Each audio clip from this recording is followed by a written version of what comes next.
Keurig K910 K-Supreme won't turn on. What do? You take it apart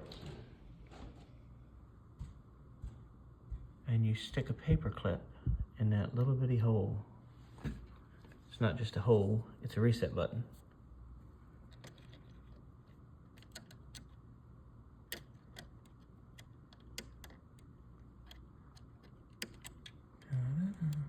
There you go. Push to reset with the paper clip,